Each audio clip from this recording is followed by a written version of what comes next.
Hi, I'm Robert Webb.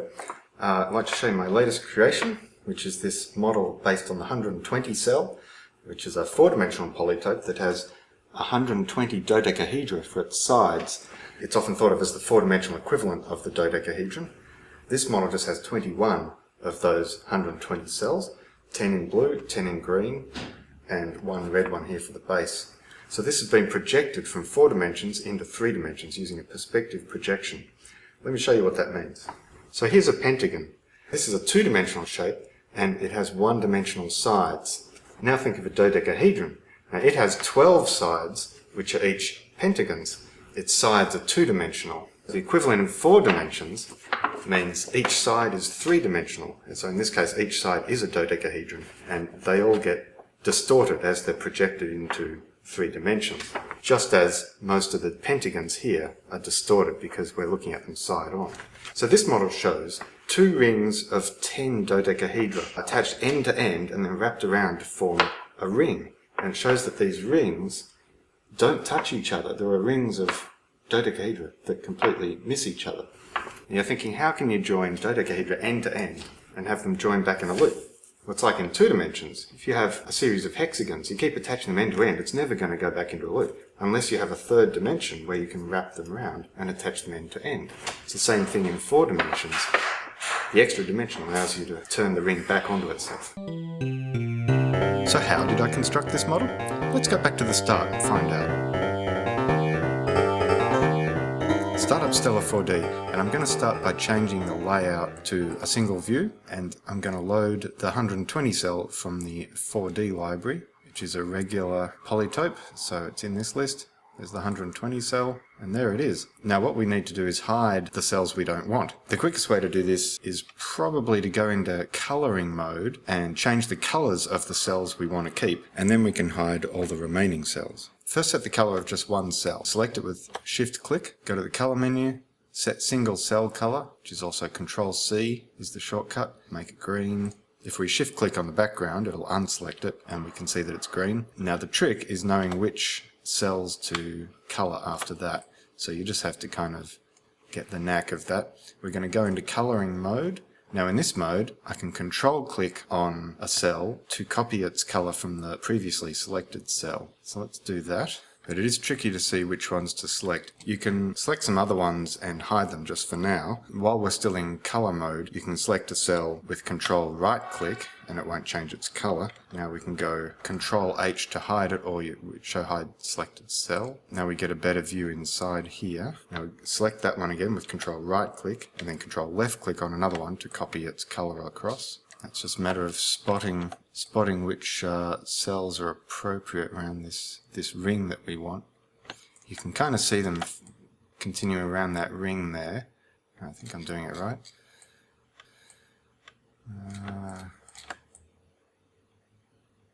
Now there we go.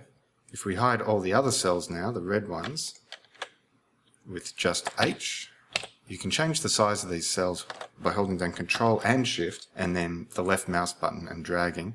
To quickly see them full size, Control Shift and the right mouse button, just one click, and it toggles between the full size and the size you're at before. So you can see that ring's correct now. If we bring back all the other ones, which is Control Shift H, or show hide all cells here, they all come back. Now the other ring takes a bit of playing around to get this right. Let's color that one, make it blue.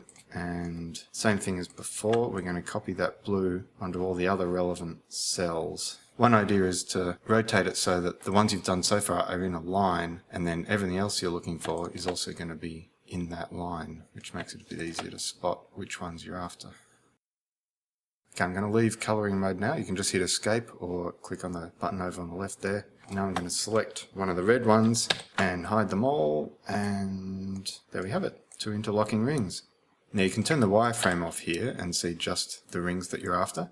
If you want to have wireframe as well with just the visible cells, you can go up to the display menu and down to hide edges and vertices between hidden cells. If you tick that, then it's only going to show you wireframe on the cells that are visible. So that's kind of handy. Now there's one more cell we want, which is the base to hold the 2 pieces together. Now if you want to unhide one cell, best way to do that is to go up to display menu, toggle shown hidden cells, Control-Shift-T is the shortcut. So that switches everything. So now the ones that were visible are now hidden, and the ones that were hidden are now visible. Now we just want to select one cell down here to hide just that one cell. Control-H again. Now if we toggle again, we're back to where we were, but the one cell we hid is now unhidden, so we've brought the base back in. Now to build this model, you don't actually need to construct this, because what we're going to do is create each cell separately. But this is handy to see it in Stellar and see what you're going to get, and also to consider the scale. So this is now a 4-dimensional model still. While it's 4-dimensional, we probably want to adjust the 4D perspective. So click over here on the 4D button. It tells you a bit about what you can do here. Hold down the space key, and you can see down the bottom corner here, as always, it tells you what the mouse buttons do. Hold down the space key and you'll see it change. It says 4D field of view. So drag the mouse left or right, and you can make the outside pieces as thin or as thick as you want. Go about there, maybe. That looks roughly like the model I made. Now convert that to a 3D model. So what's been projected from 4D into 3D will now become a 3D model by clicking there. There's a few questions here because we've got some cells hidden and some not. Just go with the first option. Now this is handy for seeing what size you want the whole model. So while we're here, now that it's a 3D model, let's go to base polyhedron radius. So it's a radius of 8 and a bit centimeters. Or you can select an edge and go to edge length and see how long that is. Now we don't actually want to change the scale here because we need to change the scale of the model in 4D. So if you're not happy with the scale, get an idea of the ratio between the scale it is now and the scale you want. Control Z takes us back to the 4D model. So this is now back in 4D. And if you look at scale here, it's going to come out a bit differently. If I select an edge and look at the length of that, it's 2 and a bit centimeters. If I select a big edge and look at scale of that, it's going to be the same because this is the 4-dimensional edge we're talking about, and they're all the same length. It's only once it's projecting to 3D that they appear to be different lengths. So here the radius of the model in 4D is 8 centimeters, which is pretty close to what we had in 3D. So set this to whatever you want. So say 10 centimeters, and then back to 3D, and the scale of that is 10 and a bit centimeters. It's about the same. Now, Control Z again, back to 4D. What we really want to do is convert one cell at a time. So let's undo all our good work, bring all the cells back, and just select one cell, hide it, Control H, and then toggle the hidden states again, and now we've got just that one cell. You might want to save the model while you've got the scale you want set and all that, because we're going to have to come back to this. Now, convert that to 3D. Now we've got the model for one of the cells in 3D, and we can look at the net for that. So here are your nets folding up for that model. Go to the flattened nets. I decided I wanted to do it a bit differently. I wanted to put the big piece in last. I think that's a lot easier to put the small pieces together and then the big piece. So I've gone into cutting mode here. I'm going to click on that edge, and that has cut all the edges of that type. So now there's just the base. These buttons up here let us look at the different nets it's come up with. So this is the top part. Now the problem with this one is, look at this. This is a very small angle in here that you need to cut, and you're not going to be able to fit a tab in there. So again, I decided to cut these as well and come up with nets a bit different. If you cut that, it's going to cut that entirely from the net. I actually want to keep that on one of these. So what I'm going to do is drop to no symmetry. Now it makes a mess. Let's cut all of those out. After a bunch of cutting, I got the nets the way I wanted them. There it is in 3D coming together. I'm going to make them all the same color. Turn on tabs if you want them. They're probably on by default. Now print them out, preview, and here they are ready to go. So you need to make 4 of those in 2 colors, and the same for all the other different types of cell that are involved. Print out the nets onto colored paper and score all the edges. I use a long doll making needle for this. Once all the edges are scored, you can cut all the pieces out. I use scissors for this. A lot of people use a knife, but I find scissors are more manageable. Then you can fold the nets up and glue them together.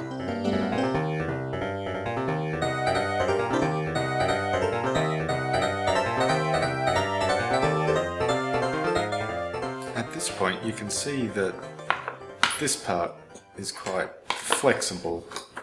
And if I don't do anything to stop it, then once that's closed, if I dent this in, it's not going to be any way to get it back out. That's why I created this piece, which is going to sit in here and make sure it can't dent in. To create that additional internal part, start by loading the cell into Stellar 4D. Now select the small pentagon in the middle. We're going to augment it. So Poly, Augment Polyhedron, select Prism, and excavate and hit OK. Now you can see it's giving us a preview of what we're going to get. That's what we want, so hit enter. Now what we want is just this piece in the middle here with the height that matches the cell. We can do this via stellation. So go to stellation view, select this piece on the bottom. Normally when you select a face, it just highlights it, but instead of highlighting it, you can click this button here and it shows you the stellation diagram attached to that face instead. First thing we want to do is get rid of this piece here. Now what we want is the hole in the middle without the rest of it. So let's get rid of the rest of it. And just select that piece in the middle, and that's the piece we want. So now we can convert that to become the new base model, clicking here. Back to the normal base view, and let's have a look at the nets. So Control 2 to bring back a 2-view layout. Now we don't actually want these triangles in the net, we don't need those. So the easiest way to get them out is to just change the color of them. So select one, let's put it back to the normal mode where it highlights the selected face. All those triangles are the same types. Let's go up to the color menu and go down to Set Face Type Color, or Shift C is the keyboard shortcut. Make them any other color, and then go up to the Nets menu, Net Paper Color Mixing, because we don't want those colors mixed. One color per net/page, and that's the net we want there. Print that out, and there's our preview. Right, let's go.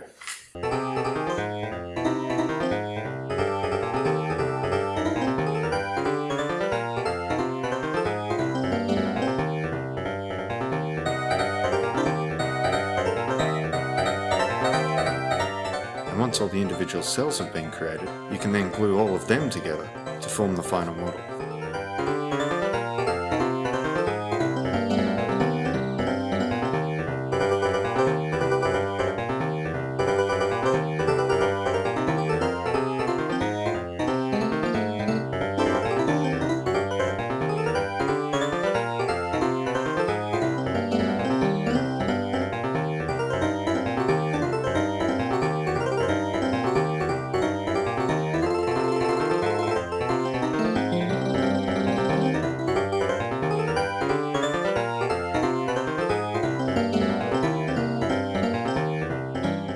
Here's an animation of the whole thing coming together.